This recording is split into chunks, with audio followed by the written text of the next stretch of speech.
we shall not cease from exploration, and the end of all our exploring will be to arrive where we started and know the place for the first time. Arrive through the unknown remembered gate, where the last of earth left to discover is that which was the beginning. At the source of the longest river, the voice of a hidden waterfall, not known because not looked for, but heard, half heard, between two waves of the sea.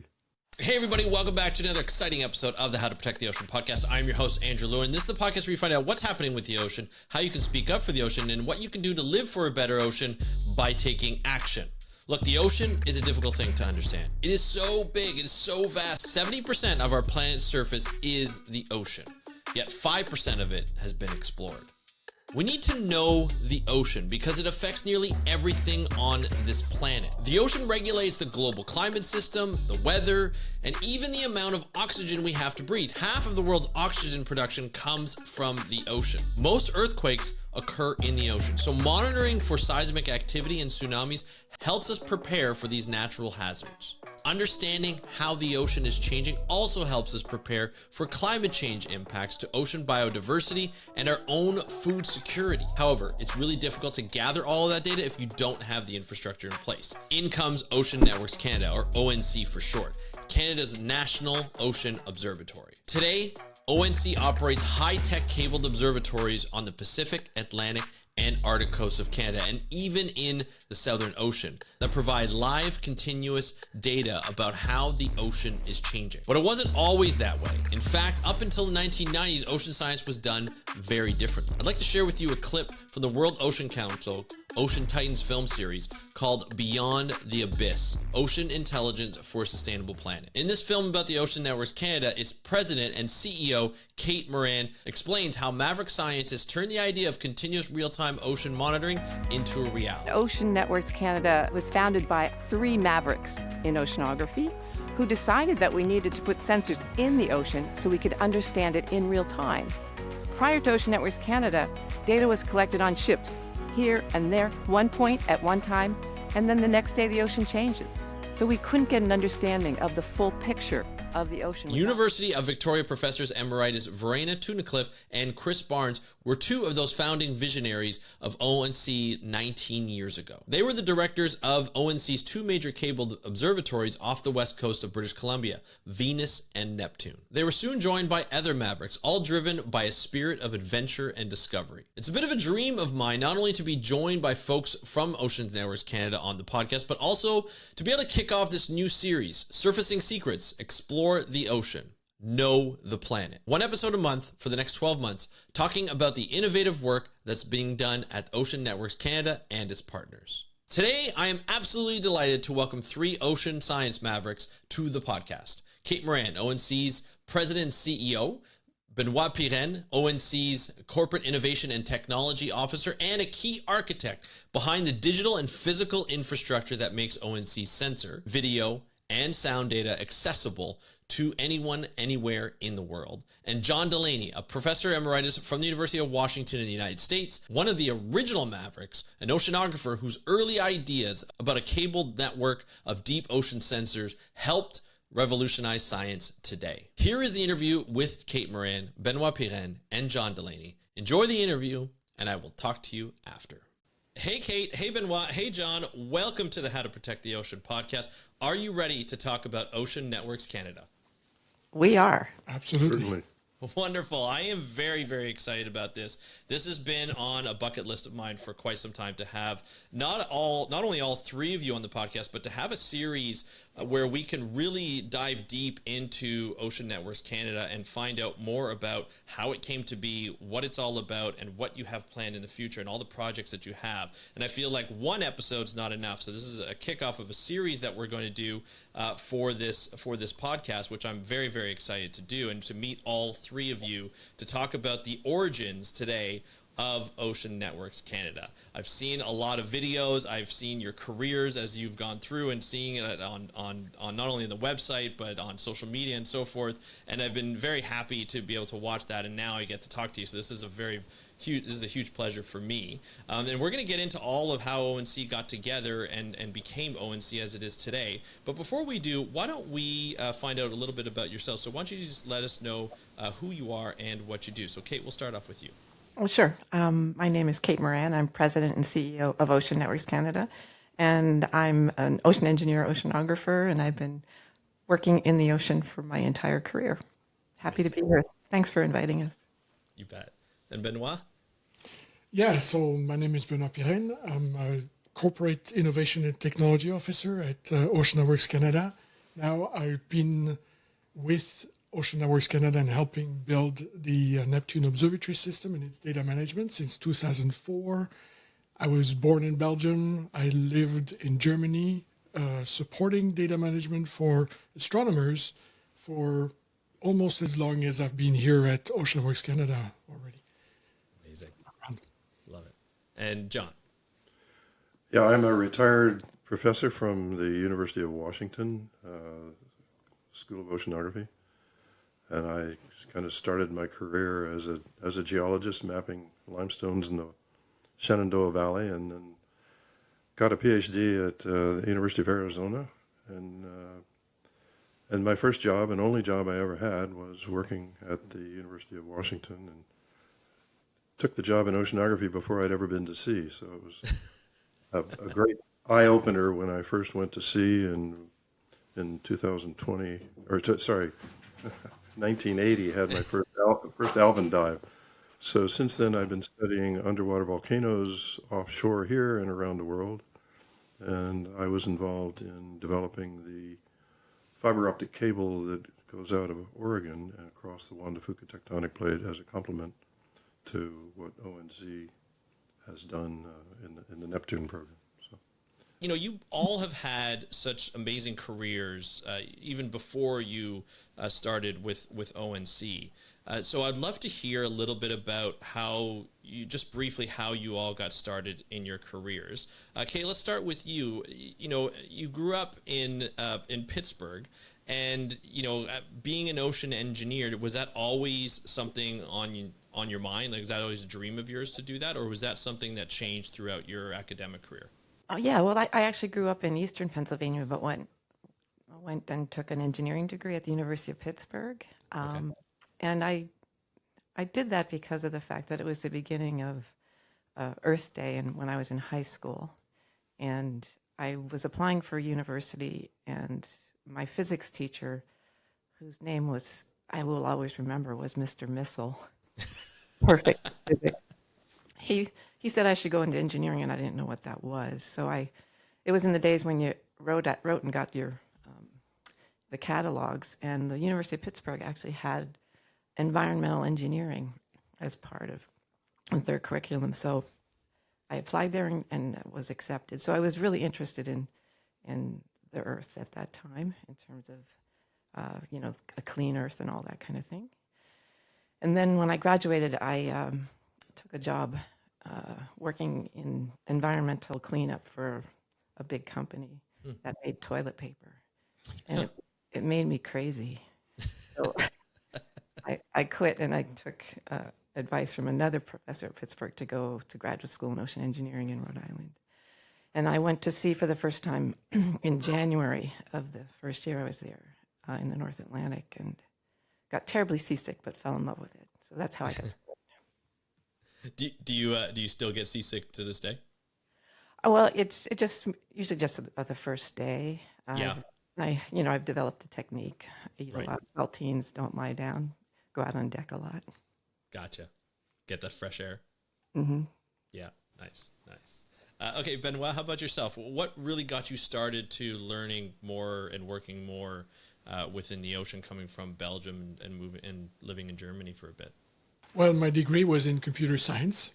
Okay. And so, but I had always had a very strong interest in the sciences, and decided that I wanted to continue to support science. And I was lucky enough to find a job with a large international organization in Europe that was meant to deliver telescopes to the astronomical community in the world.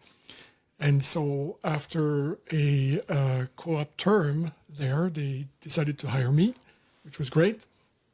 And I started to eventually, long story short, build a data management system for, on the one hand, the Hubble Space Telescope copy in Europe, and then continuing on to building the local data archive for the European Southern Observatory, which was my employer. After a number of years, the family needed to change. I had essentially applied to positions here, a place that I already knew through my connections in astronomy. And I guess fate had it that I had 2 job offers here in Victoria in 2004, one of which was to either join the local observatory, which was good, and the other one was to join the University of Victoria to start building the data management for this new nascent observatory that was going to be called Neptune. And, you know, you still like to join things that are new and start from scratch. So this is what I decided to do. The rest is history. Starting something from scratch after having such a great career already, did you find it challenging in terms of coming to a different country, different continent, and then being able to start over, not only from a family perspective, but also with this new project? That was definitely a challenge, but I was ready for it, essentially. And yeah, it was not easy. Perhaps more difficult than I anticipated initially, due to a number of factors that I can go into at a later stage if that's necessary. But in the end, you know, I'm still very happy and proud of all the accomplishments that I made both in my previous career and now, of course, still with Oceanography Canada. Yeah.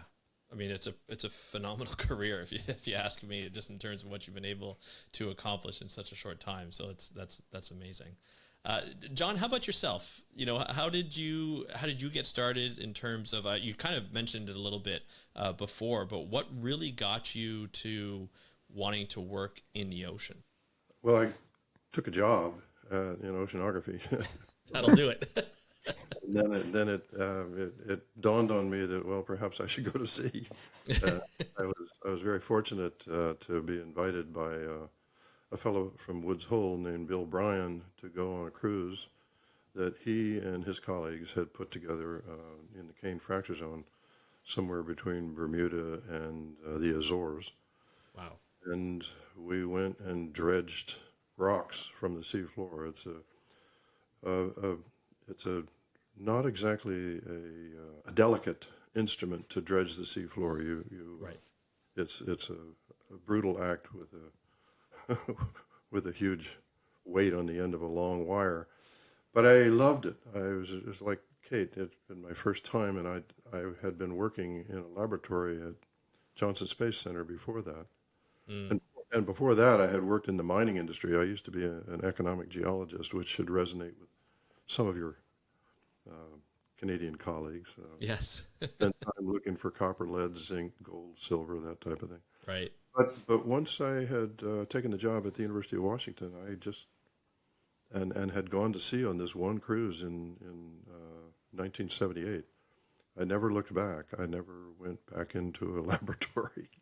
I was better on the fantail shoveling rocks than I was twirling the dials on a secondary ion mass spectrometer, which is what I was doing. and so it just became, I don't know, it just blossomed for me. And we, of course, in Seattle, you know, just south of Vancouver Island, we were close to the Juan de Fuca tectonic plate, but not very many people had been out there. So we proposals to go out and literally dredge with basically a gigantic chain bag. We dragged along the seafloor and picked up rocks. And one of the rocks we picked up was in the Endeavour segment of the Juan de Fuca Ridge, but it had tuberums in it. It was not lava. It was a chunk of sulfide. It was about something like 85 pounds actually came out. Wow. And Margaret Tivey from Woods Hole actually did her master's thesis on those rocks. So that's when I first, that's as close as I came to where these folks have taken the last 35 years or more and have, worked. It was in Canadian waters. And Right. one of the extensions of their cable goes to exactly that hydrothermal vent field, which I spent a large fraction of my life studying. I dream about it at night. It's true. It's really weird. If you've never had submarine hydrothermal system dreams, you've missed something. You haven't lived until you have those types of dreams. I get it. Now, it's interesting to see all three of you come from such a diverse background to be able to work together. Obviously, you have a much larger team as well, but to be able to work and be able to come up with a concept like this. John, you did a TED Talk in I believe it was in 2010. I think it was at Sylvia Earle's TEDx talk, if I remember correctly. You did a TED Talk talking about this system of it was basically a data observatory beneath the sea, but well beneath the sea, that a lot of people weren't really thinking about at that time with the technology that was coming around. Where did that thought come from? And how did it go from just sort of a thought to something of what we see today? Well, the 2010 talk was on a ship in the Galapagos. It was That's right. party, as a party that Sylvia decided to have. And she gave her TED Talk in 2009, and somebody walked out of the audience and handed her $1 million check and said, "What do you want to do with it?" Wow. And so she Wow. have a party on a ship in the Galapagos.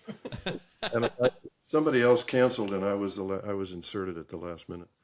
Anyway, I had also lived in the Galapagos for 6 months back in 1972, 70 and 72, inside the volcanoes. That's when I first got whet my appetite, so to speak, fun, for volcanoes.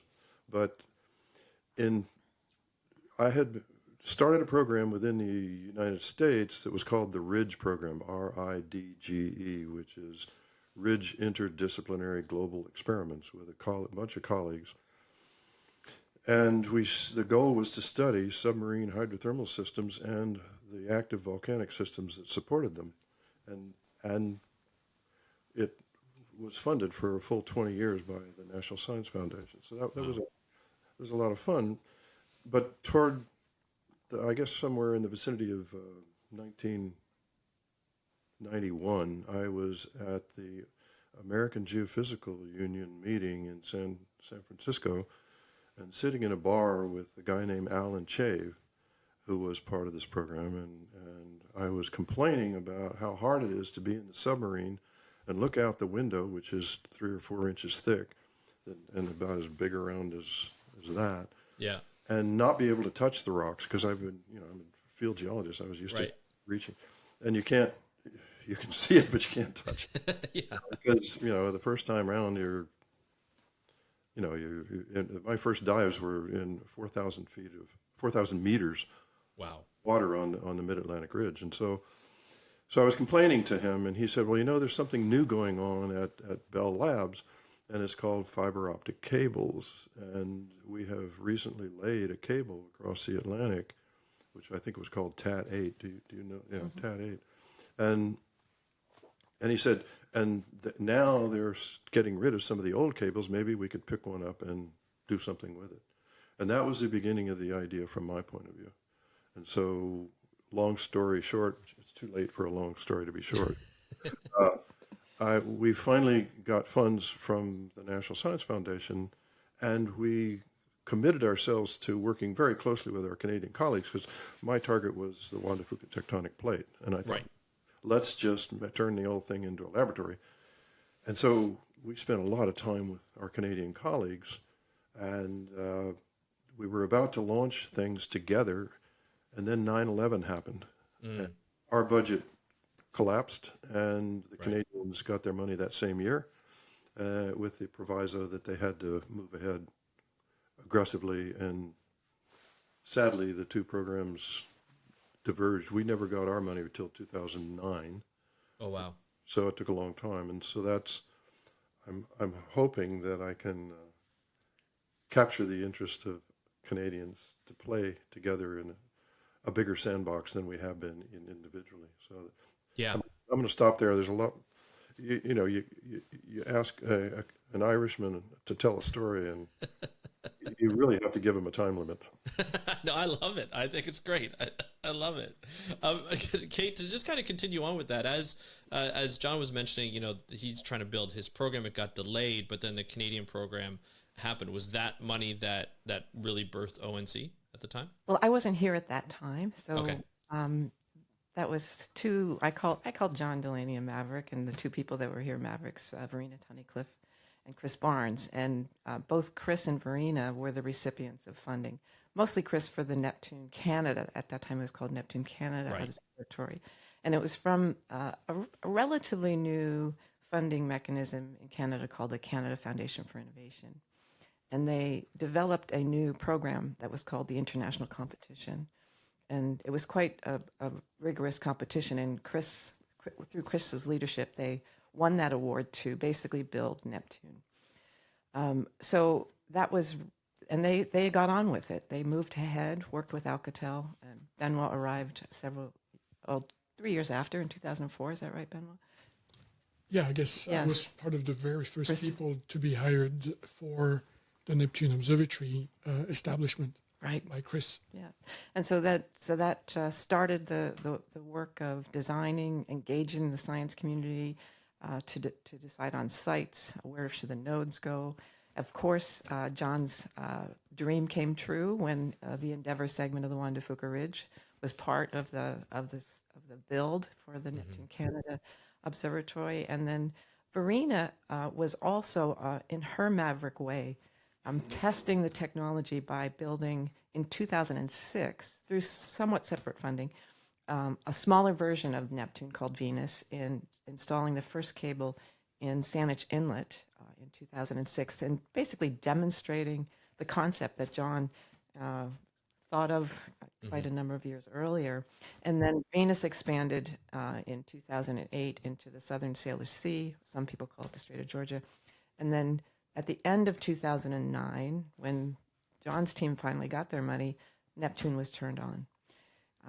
And so I arrived here in 2011 in September, and I came here first and took over Chris's position. Chris decided to retire as Neptune Canada director, and I became first the director of Neptune Canada. And then the following year, I became president of Ocean Networks Canada. Now, to have this type of technology, not only between the U.S. and Canada, but just for Canada to get that funding, as a Canadian scientist, we don't have a lot of funding in Canada to do ocean work. How important was this for not only the University of Victoria, but just for Canada in general, to get this funding and to be able to lay these cables, to be able to put this technology in the water at a time, where technology was really ramping up in terms of, cell phones and computers and the miniaturization of computers and the power that we can hold. How important was that for Canada? Well, it was incredibly significant, and I think the leadership at the University of Victoria was also part of the alignment of making this work. At the time, the president of the university, David Turpin, an oceanographer in his own right, took the chance to actually receive this money and start this build. A risky thing for a relatively small, great university, but a relatively small university to take on. And especially because in Canada, it's quite different than what's in terms of how funding supports these big infrastructure projects. Because in Canada, the University of Victoria essentially owns the infrastructure. So that means the president he had to convince the board of governors of the university to take on this risk. So in comparison, in the United States, when the National Science Foundation invests in infrastructure, they have the backstop of the federal government in terms of replacements and support. So that was a really important aspect. I don't think if David had not been here making that case, you could imagine that us that risk may have been too much to handle. So kudos to the University of Victoria for stepping up to the plate to make this happen. Sure. But of course, when I arrived, there was a competition to provide operating funds for this infrastructure that was now built. So Neptune was turned on in 2009, and then Chris and the university scraped together to get money to operate it. But there was a competition the proposal was due in September of 2011 when I arrived. And then that was really for 4 of Canada's major research infrastructures. They had a different name called Major Science Initiatives. And to have an ocean program at the top of the scientific infrastructure game in Canada was huge. It meant that Canada was a player in oceanography in a major way. And so, I arrived here. I was surprised I got the job, but I was happy to contribute. At least I contributed one of the aspects of the proposal that I think has been very helpful. And I used to be in the United States. I used to be the director of the ocean drilling program, so I had a good understanding of big programs and the contracts, the risks associated with them. And so I asked to make sure that we included in that proposal the fact that we could have a self-insurance fund with the university. Because if we didn't have that, when we have things that cause trawls that take out our nodes, et cetera, we wouldn't have had money to reinstall those things. So that was my big contribution to a proposal that had mostly been written before I got here. I would like to say that I was thrilled when they hired her. Oh, I can imagine. She had a reputation of getting things done. I love it. That's important. That's definitely important. Benoit, talking about the technology at the time, you coming on and being one of the first hires for ONC and the Neptune, and being able to put it, in the state that it was in, putting it online. What was that like for you coming in on that and your team to be able to do that work? What were the challenges that you faced when you first started? So when I first started, of course, as Kate has explained, Venus was in construction mode. Neptune just got their funding, and so we were in design mode and trying to figure out where bits and pieces of equipment would be installed. And at the time, there was little interest or little focus on the data that would be coming out of that, despite the fact that obviously, and something that's now apparent to everyone, but the main product of Oceanography Canada and our observatory is the data. But to get good data, you need resources to not only talk to the instruments and through software and make these software packages, but also importantly, to describe the data that would be coming from these instruments over many years. The description of these instruments, the description of their calibration and so on, is essential to do good science. Without that, you are unable to understand those instruments. So there was a culture shock whereby people who were interested in building these facilities, like Verena Tunnicliffe and her people, and Chris Barnes and the people he hired at the time, they were so focused on the hardware aspects because that's what's visible, that's what people are excited about, that's what's not been done before. And so convincing people like Verena and Chris that these proposals for funding needed a significant dedication to the manpower that would lead the data side, that was a bit of a challenge.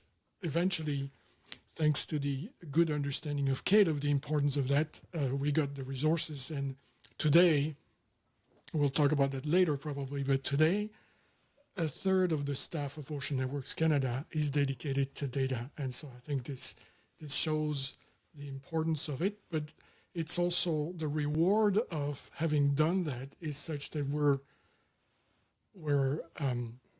considered as an example of best practices when it comes to managing data in science and particularly in the oceans.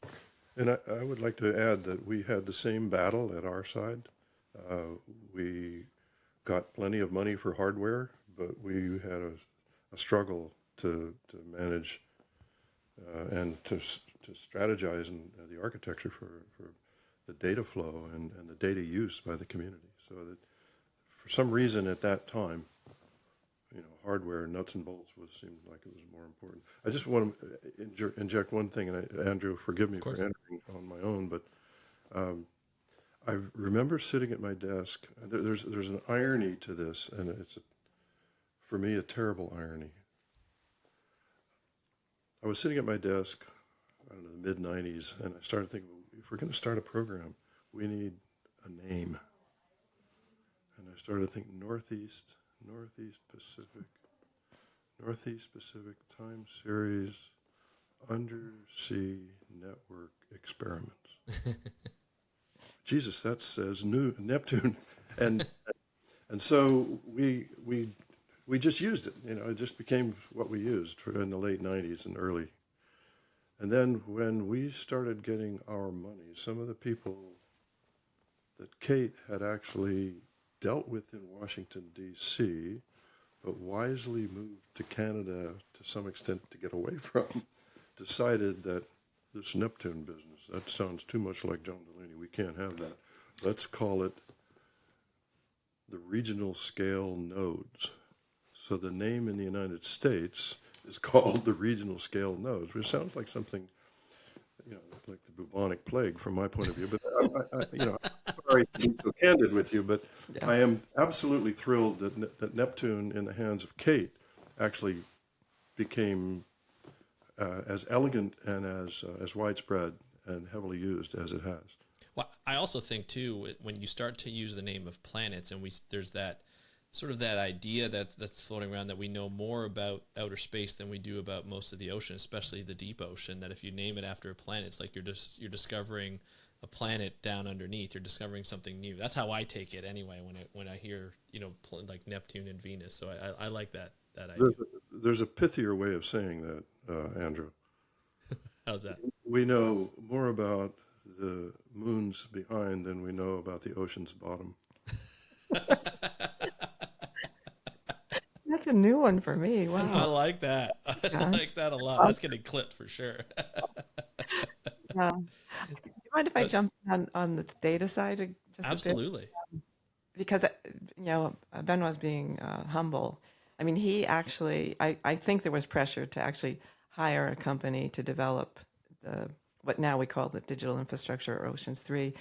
And Benoit pushed to make sure that it was built in-house. And now we have moved to the stage in Canada that we're demonstrating to the other operators of major research infrastructure that it's not just the physical piece that's part of the build, but it's what we call digital infrastructure. And so we now at Ocean Networks Canada have a director of physical infrastructure and a director of digital infrastructure, and they have equal importance in terms of how we deliver for a wide range of stakeholders. Many of us appreciate what you did. Absolutely. But thank you. I saw the thread that represented a contract with a commercial company as being a potential open-ended money pit. Yeah. No. I had witnessed what had happened in the US with the Hubble Space Telescope. They had hired companies at the time back in the 80s, early 80s, that came to cost $30 million US at the time. They had to scrap it off completely, throw it away, and start from scratch, hiring their own people to get done what they needed done. And I had similar experience with the ocean drilling program and had to come in and basically save the day to get a data system up and running. So thank you, Benoit. Yes. Thank you, Benoit. Understanding that too. Now, once everything is put together and we have not only the hardware infrastructure, but the digital infrastructure as well, and data started to flow in, we started to see the data. I think you mentioned earlier it was hard for people to take the data and do something with it. Was it difficult to disseminate the data? Was that the idea? Was this system was going to bring in data on a number of different scales and a number of different topics, and disseminate it to the scientific community? Was that the idea, or was it to hold it a little bit and just have people at University of Victoria and University of Washington and other universities that contributed money to it to be able to do it, or was it available to everybody? So no, I think there was a big decision from the get-go that all the data would be available right away to anyone who wanted them. And because we have a cable that connects the instruments to shore, we could do that in real time. Right. So that was the basic principle. Whereas in astronomy, where I came from, there was always this 1 year priority period for all the data that were collected. We decided it was not going to be the case, except in extremely unusual circumstances, that we would basically make the data openly available. And it revealed to be a modern approach that has been appreciated by even the funding agencies for sure, because they could see the multiplication and leveraging of the funds that they've devoted to these programs, and make sure they're being used by as many people as possible to maximize the return. So that was one of the challenges that we overcame right away. Another one, if I may, that I could mention is the fact where I came from, where, again, in astronomy, you build these large telescopes. They're way too big for any specific individual or even a university to own. They belong to the entire community. And so an individual astronomer is not allowed to operate it. You have to introduce what they called service observing. So you don't touch the dials, essentially. You define what you want to see observed. You get a piece of time on the instrument, and the data are collected, and hopefully it can go away and do your science. So whereas that was already done in the 1980s for astronomy, when it came to the ocean, until basically 10, 20 years ago now, the modus operandi for researchers was that they were going to see, they were going to take their equipments and their grad students with them. They were going to be going only in the summer, because that's the only time that you could do anything in the Northern Hemisphere. They would collect your data, maybe transfer the data in a computer, put it in a drawer until you have time to look at it. And this culture was prevailing still at the time. And that was another challenge, to convince people that no, data management was important to maximize the science return. So again, we had to face the culture shock, so to speak, or the users had to face the culture shock that we were try to impose on them, because suddenly we were making at their disposal a tool that was going to be providing them a lot of new capabilities, but was also very much different from what they were used to deal with in the past.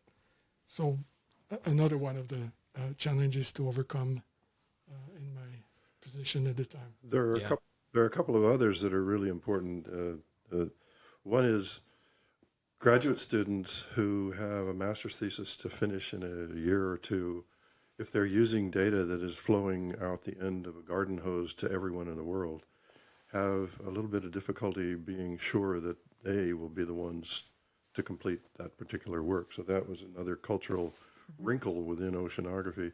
And the third cultural wrinkle is that oceanography, unlike astronomy, most of the data in astronomy is one form or another of wavelength, whereas in oceanography, there's the physics of what you're studying, which comes in many forms.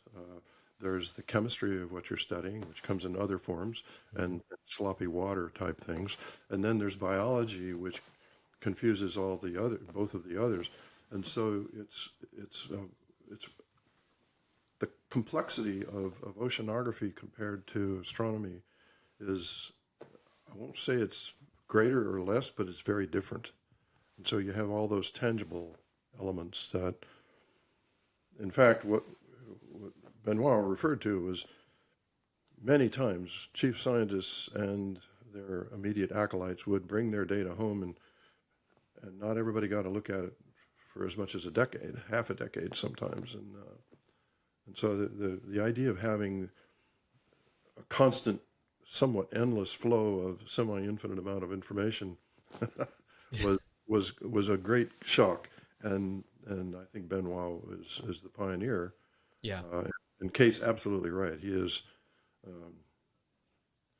You're way too modest, young man. Thanks.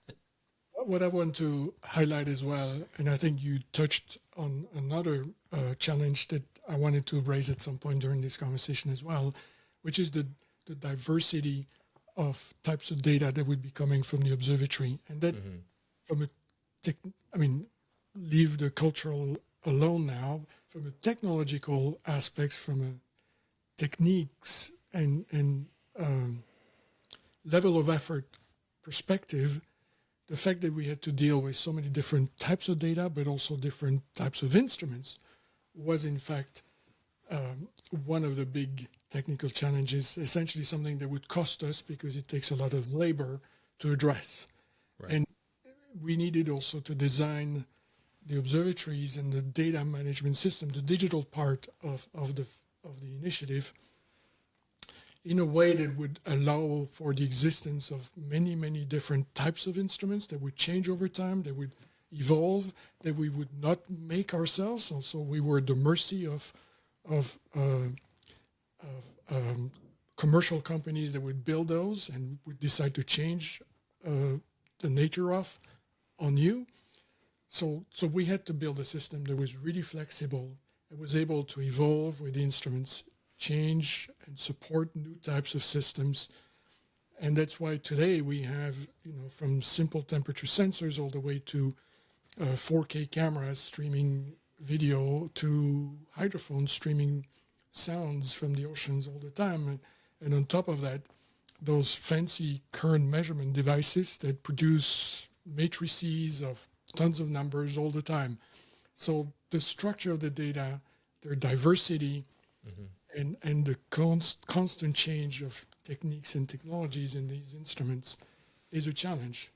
And today we continue to witness changes in those techniques. So that's exciting. It keeps us alive. Sure that our job is not boring. That's for sure. Yeah, absolutely. Always adapting, right? As one does. Let's talk. I love the talk of like the infrastructure and the data that's coming in.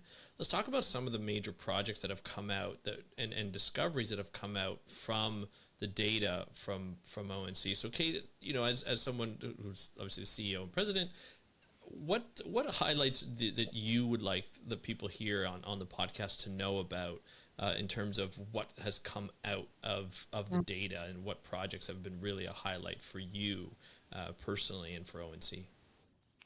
Well, I think one of the most important aspects is now that we're a little bit long in the tooth in terms of the observatory, we're starting to get the amount of time to enable us to understand the climate impacts on the ocean. Not that that's something that we want to herald, but it's really, we have to understand it to act. And so now we're actually seeing oxygen changes, temperature changes. And what I'm happy to say is that because of the fact that we have real-time data, we're almost like an early alert system change. So a couple of summers ago, we saw oxygen changing at one of our coastal sites that hadn't happened before that we knew of. And so that then triggered a whole group of people to go out and capture more data to understand that, in fact, the low oxygen events that were common at that time in the offshore, the Pacific Northwest of the United States, was now reaching Canada. So understanding these is really important to talk about climate change in a way that has impact. We also were able to monitor the impacts on the coastal zone during what was called the big heat or the warm blob. Yeah. And that had economic impact in both the Canada and the United States. So these changes are not only the fact that we're seeing life forms moving into new environments, but in fact it is an economic impact on the country. So that has now led us to in our new strategic plan we have 3 goals, and the third one is on climate action.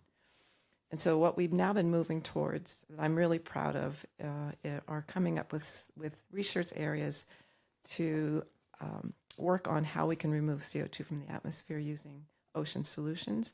Not that we're advocating anything as an organization, but we're developing observations so that we can test these ideas, determine their efficacy, and then provide information that could value them about, based on the amount of carbon that's removed from the atmosphere. So that will be an important aspect of how we as a scientific community contribute to advancing these new technologies.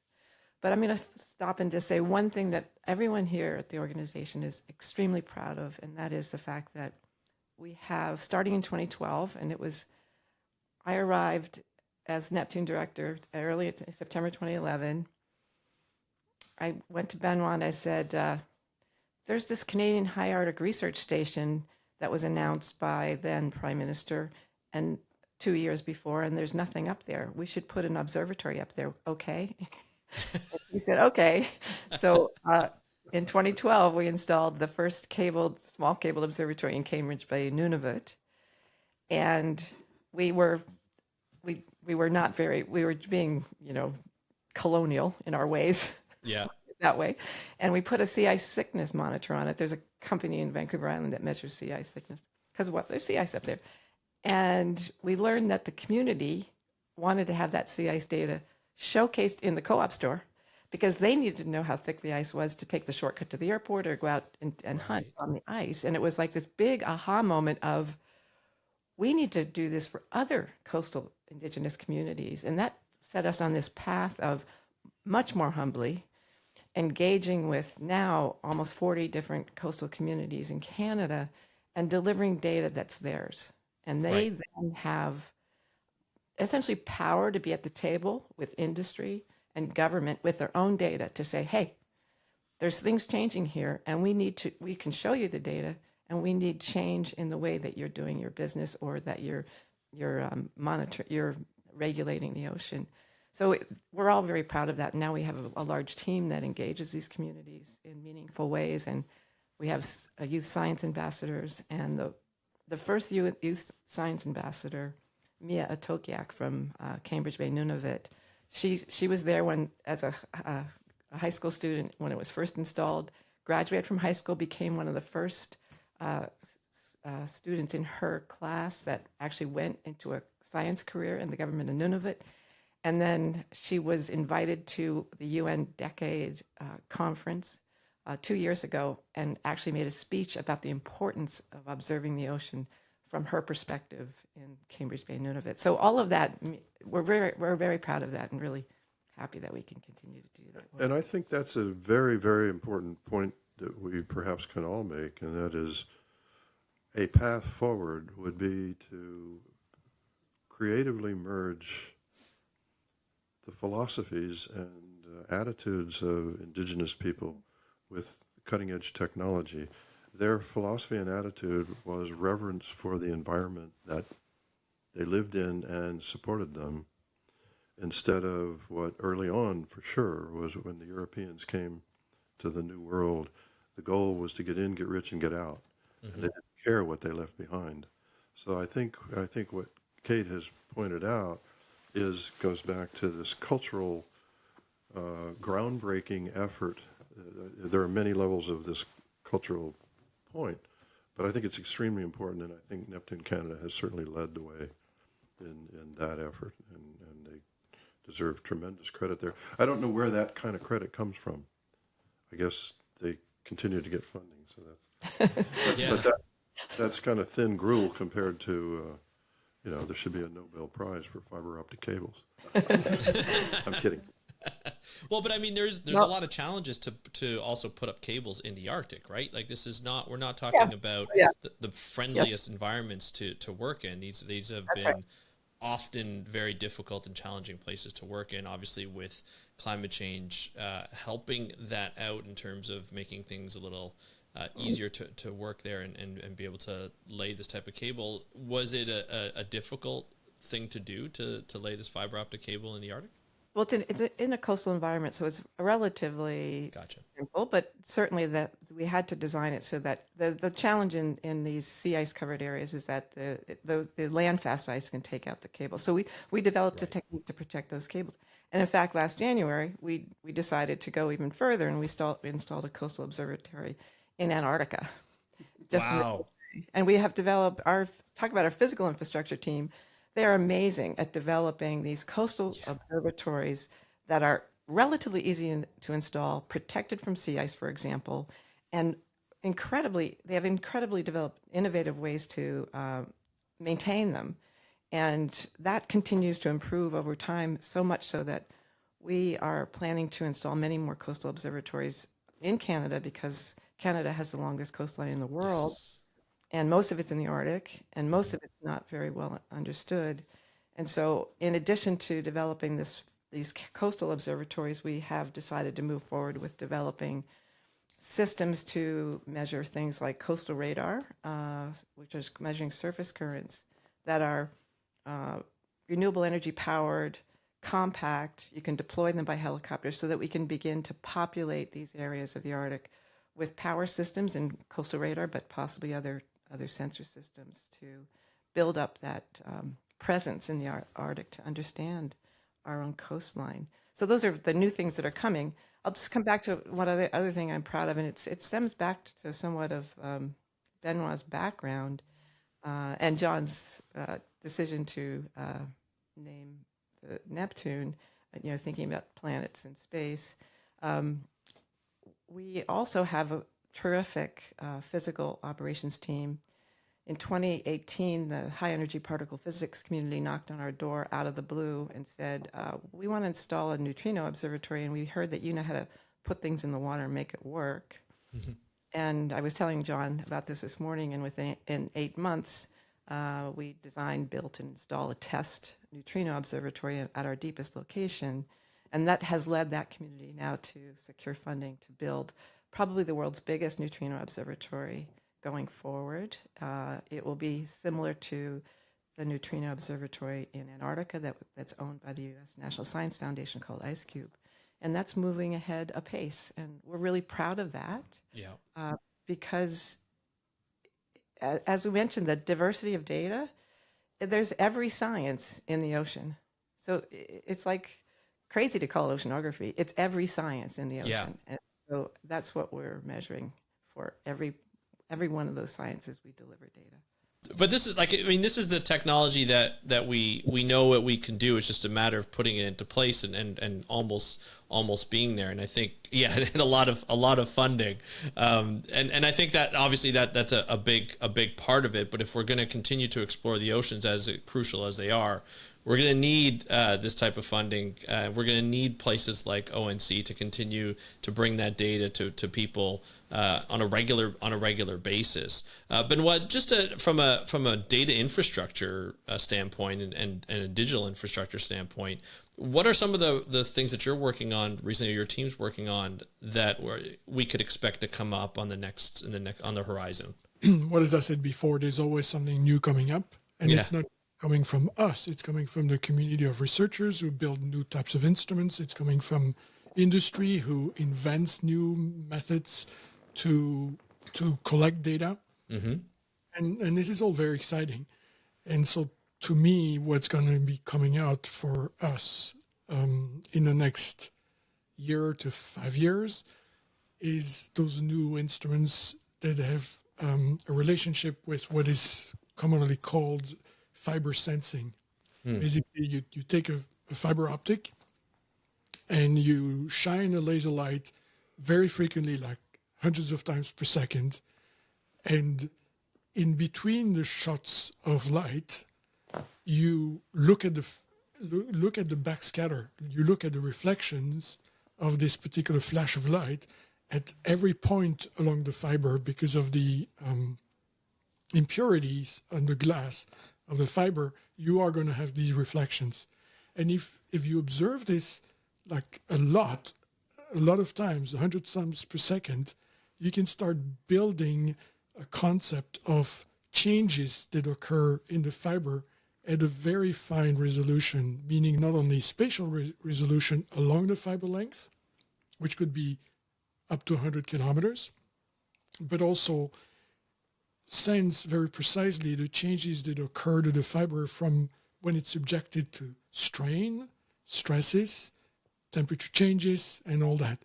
So essentially, by continuously observing that and collecting this humongous amount of data, you can start mapping out along the fiber the changes that occur due to vibration, be they seismic or acoustic, or you can get a sense of the temperature fluctuations over time, and you get this information multiple times per second at every meter along that fiber. So you can imagine the data volume that will come out of it. Yeah. It's going to be orders of magnitude more than whatever we're dealing with today. And again, back to the culture clash with the community, they have to learn quickly now, not only to deal with data 365 days a year, which is what observatories like Neptune and Venus and others put them in front of. They're going to have to deal with a lot more data now. And we're going to have to provide the community with. We're going to have to help them dealing with the data volume by providing new tools. And so this is this continuous struggle, as it were, that not only we have to make people understand that there's data coming in continuously, it's going to be too much for anyone to work on. So we need to help them with new techniques such as data visualization systems, and more recently, again, these artificial intelligence / machine learning systems that in principle should be able to help people detect what's in there and tell them what it is. And because of our emphasis on digital infrastructure, we're trying to position Oceanography Canada as a data provider for these systems because we know they're coming, and we know that they'll be important for research. But of course, as you probably understand, they're also important for national security. So we want to be at the Canada wants to be at the forefront of delivering these kind of data for the research community, but at the same time, having those agreements in place to protect the information that's needed for other types of information that the government needs. Yeah. This is an extremely important point. It's the absolute cutting edge right now for both the science and the technology, and it's the idea that machine learning and artificial intelligence could actually be trained as part of our process now to digest this massive meal of data is very, very important. My small scale view, it would be nice if we could turn on the Canadian system and the U.S. system, and then the ocean in between the two we would have resolution of whatever is going on in there, at least with regard to whales, maybe with regard to earthquakes. Not sure how the two would work together, but if we could get to that point, that would be just very, very exciting closure to what sadly started with 9/11 when we parted company and haven't worked as smoothly and well together as the original vision was. And both groups necessarily and understandably had to go their separate ways. But with the unity of this idea and the idea that the Canadians might cut new ground in terms of managing the data as well as making it available, making the products available. That's really exciting. I'll kick this back to Benoit.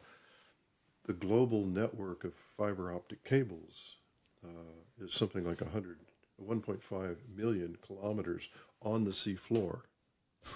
If all of that could be used with this kind of resolution and frequency and a presence, the awareness of what goes on the planet at the global scale would be phenomenal. And I don't know, you have to address whether or not that's even feasible, because a lot of people who own these cables don't want anybody else messing with them. They want to own it entirely. Right. Yes, and it's a good segue. One of my projects right now is to be part of this so-called smart cable initiative that try to promote the use of new but also existing cables for ocean sensing taking advantage and leveraging these 1.4 million kilometers, as you say, of cable that already exists, and the doubling of that will probably exist in the next 10 years.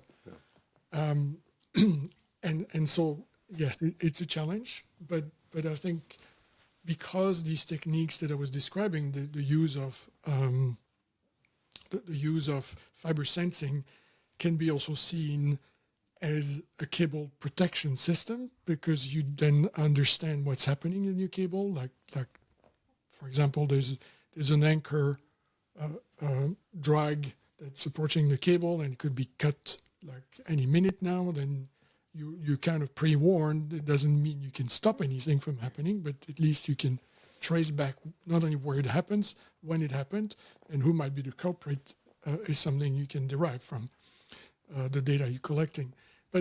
But more importantly, as John was saying, even observatories that go of 300, 400, 500 kilometers offshore, like the regional scale nodes in the US and the Neptune Observatory at Oceanworks Canada. You can call that Neptune US now. I'm okay with that. You would be okay with that. We're going to be dead soon. They can't get me. Try that. Yeah. We'll try that. Yes. So they're only covering the coastal zone, as you could call it, right? They're going only so far offshore. And the Pacific Ocean is so large. I always think of that picture that Kate uses in her presentations about Oceanworks Canada and why we're doing what we do. It's because you can actually project the Earth and have a view of the Earth that is almost entirely blue with just some edges of it covered in land. Pacific, and that's the Pacific Ocean view. Right. And you look at it and you see where we are, and even the Neptune observatories cover very tiny fractions, just a few pixels on the screen. And so because those telecommunication cables, the submarine telecommunication cables, go from continent to continent, they represent a huge opportunity to understand a lot more about the ocean. There's still some technological issues to resolve, but within a few years we'll be there. We'll be able to use these fiber sensing methods or other techniques to collect a lot more data about the ocean. Yeah. And of course, of interest is the seismic aspects. I was just seeing recently the now and the future view of an understanding of the Earth crust with smart cables and today, and it's huge. We would learn so much more about how the Earth tectonic system works if we had these smart cables with a number of sensors on them. You mean when? And when? They're coming. That's just a reminder. We want to position ourselves as a data delivery in that space, particularly because Benoit is also part of a group that's advising on a telecommunication cable across the Arctic Ocean because of the concerns of our European friends from a security perspective of relying on telecom cables that are in areas of war. Let's put it that way. So, and it's important for the audience to be reminded again that almost all of our internet traffic is on telecommunication cables. Elon Musk is not saving the world with Starlink. It's the telecom communications. And so by piggybacking on these with sensors, we then begin to actually sense the whole planet. And Kate, can you also develop the idea that we're a little worried about a magnitude 9 earthquake? Oh, yes, of course. I forgot it. Wow. Yeah, we've Oceanworks Canada, with provincial funding, installed an earthquake early warning system for the southwestern part of British Columbia, which is at risk of a magnitude 9. The last one was, the anniversary was just a few days ago on January 26, 1700, where there was a magnitude 9 that's estimated earthquake caused a giant tsunami that crossed the Pacific Ocean. And the reason we know about this earthquake was because of the fact of tax records in Japan. All of a sudden, on one specific day, there were no more taxes collected in most of the coastal villages in Japan. But then, because scientists knew that happened, Then they went back and started talking with the indigenous communities here on this coast who had the stories in their storytelling, and so it Yeah. was clear that the communities knew it well. And I need to just talk a little bit about what we were talking about earlier with our indigenous communities. So one of the things that we're doing at Ocean Networks Canada is developing data products that are unique for indigenous communities and Western science, if you want to call it that. So when we actually do inundation modeling of a magnitude 9, we've done most of the coastline of Vancouver Island, a large part of the populated area of the mainland of British Columbia. We're now working on Douglas Channel. And when we finished our last inundation work in the northwestern part of Vancouver Island, our Indigenous-led team went and interviewed the leaders and the chiefs of the First Nations along that coast and recorded their stories of tsunamis. And then that team, which has a wonderful documentarian, actually melded together our results of the inundation study, which are models of inundation, how high is the water going to get in your community, explaining the science behind that, and then melded that beautifully with the stories from these indigenous leaders. And then we went back to each of these communities and we showcased this documentary in libraries and schools in the villages.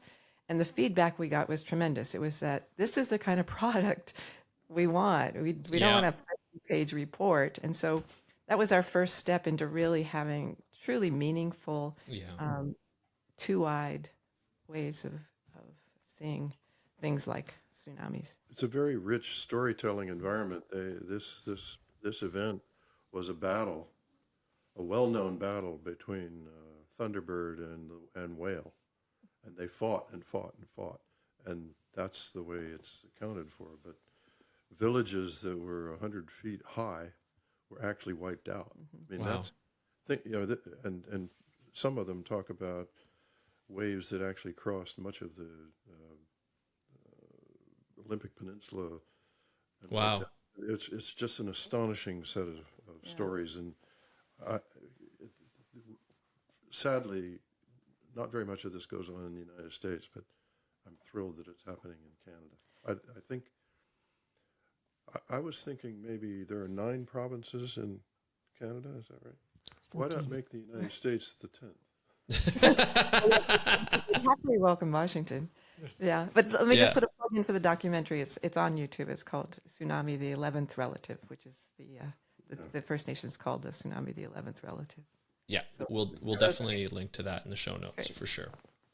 Yeah, listen, this has been a phenomenal episode already, and I know we could probably go on for hours to be able to talk about all the different things that the ONC has done and will continue to do and continue to adapt to new different ways of understanding the ocean with new different ways of learning about data and managing data and so forth. I want to thank all 3 of you for joining me today on this episode, because I know my audience is very hopeful on the types of understanding that we can have in the future and that we've already had from the data, and to see how all these networks of cables have been able to expand to different communities, not only in Canada but Antarctica and other countries. I think it's phenomenal to be able to see that. Gives me a lot of hope for our future and being able to understand what's happening and have early detection systems and so forth. So I want to thank all of you for not only your contributions, but for coming on the episode today and telling our audience all about it. Thank you so much. Appreciate it.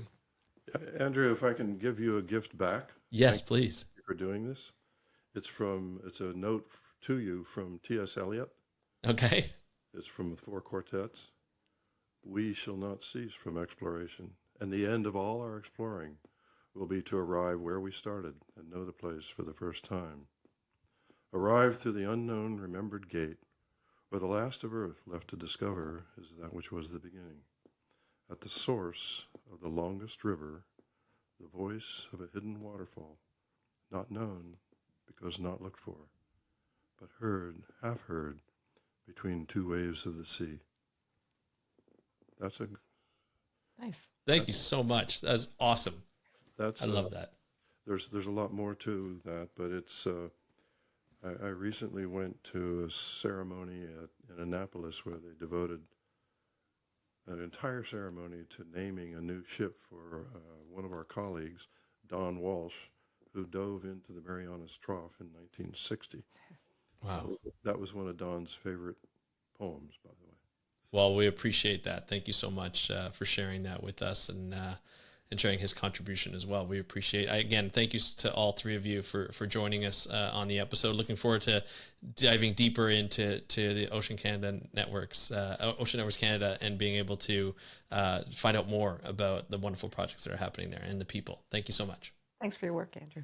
Bye. Thank you, Kate, Benoit, and John, for joining me on today's episode of the How to Protect the Ocean podcast, and to kick off the first episode of Ocean Networks Canada series, Surfacing Secrets. Explore the ocean, know the planet. Wow. It has been an eye-opener to hear how out-of-the-box idea of deep ocean cabled observatories in the late 1990s have evolved into the state-of-the-art observatories we have today. The spirit of adventure, discovery, and innovation still persists at ONC. And I gotta tell you, I'm super excited. This is something that I've been waiting for a long time. I'm so excited to dive in deeper, not just to one episode, but to do multiple episodes. In the next episode of Surfacing Secrets, Explore the Ocean, Know the Planet, we get to meet engineers and a deep-sea robot operator involved in Ocean Network Canada's expeditions to maintain their deep-sea observatories off the coast of British Columbia. And according to Kate Moran, it's pretty complicated work. Here's another clip from the World Ocean Council's Ocean Titans film. Ocean Networks Canada really is an ocean data and technology powerhouse.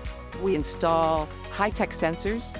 We're now operating over 12,000 of those sensors that deliver data in real time, and it's available over the internet to anyone in the world.